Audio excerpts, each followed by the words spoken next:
Hello everyone, my name is Mystic. Dragon Ball is a series fundamentally tied to power and its increase over time.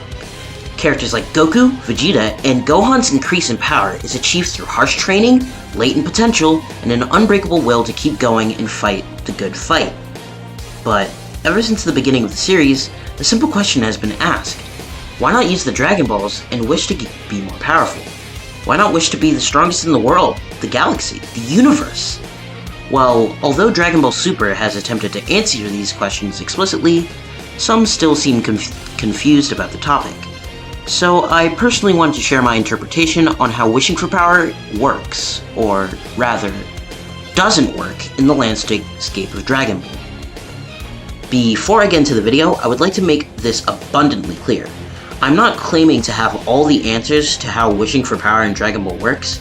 I'm only sharing my interpretation of what the series is trying to tell us about this topic, and trying to make the lore within the series itself more consistent within itself, without just claiming none of it makes sense.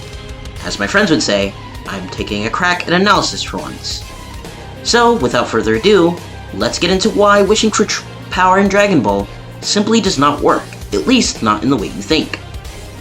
Now, for the first part of Dragon Ball, the original run, Z and GT, this answer is pretty simple. You explicitly cannot wish for more power. The Dragon Balls function within the limits of their creator, and while Kami and possibly Dende could train you to become stronger, neither the Namekian had the ability to grant massive power boosts. But we'll get to that later. But wait, I hear you saying, what about King Piccolo? Well, Piccolo Sr. is a special case, where his wish wasn't technically him asking for more strength, but actually wishing for something that would grant him more strength. He wished for his youth, and as we all know, this would lead to him being stronger. So technically, King Piccolo didn't wish for strength, he wished for something that happened to make him stronger. Otherwise, the logic for wishing within Z and GT remains consistent. Other than Goku's fusion with Shenron at the end of GT, but that could be its own video on its own. Now, let's get into where things get muddy. Super. Now, I won't be getting into the Super Dragon Balls, because those obviously would be able to grant anyone possibly limitless physical strength and talent, due to the wishes of the Super Dragon Ball possibly also being limitless. What I'm referring to is a trend in the second half of Dragon Ball Super in the post-Broly era.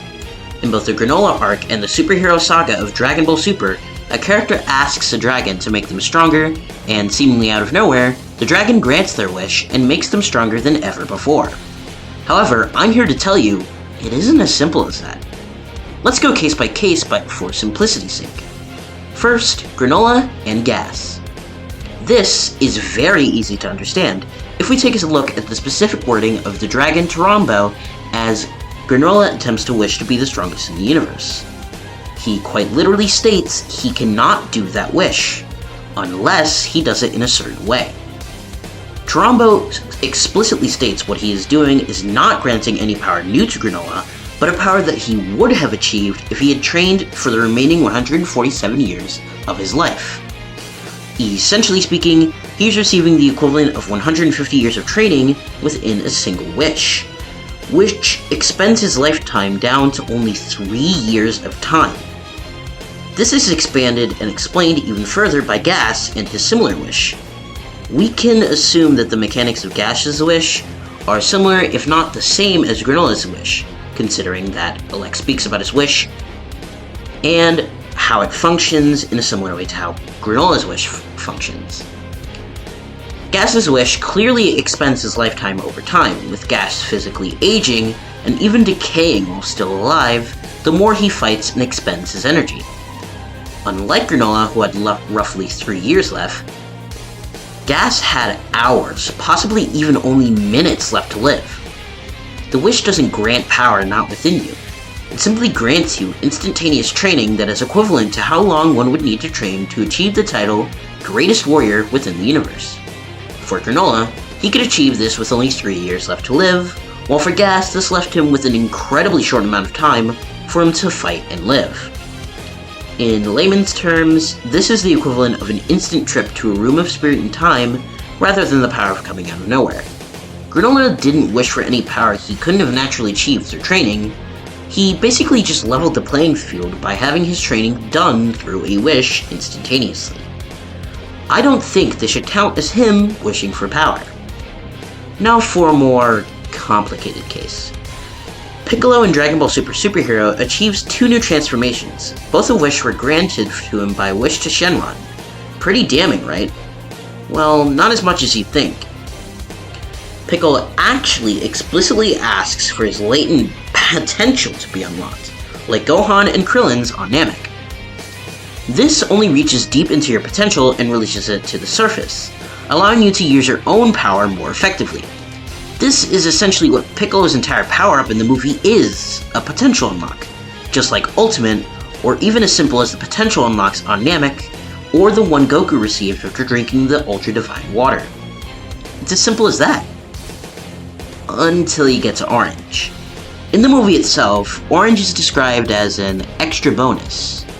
Piccolo himself also seems to think that this power-up is a result of Shenron's extra bonus.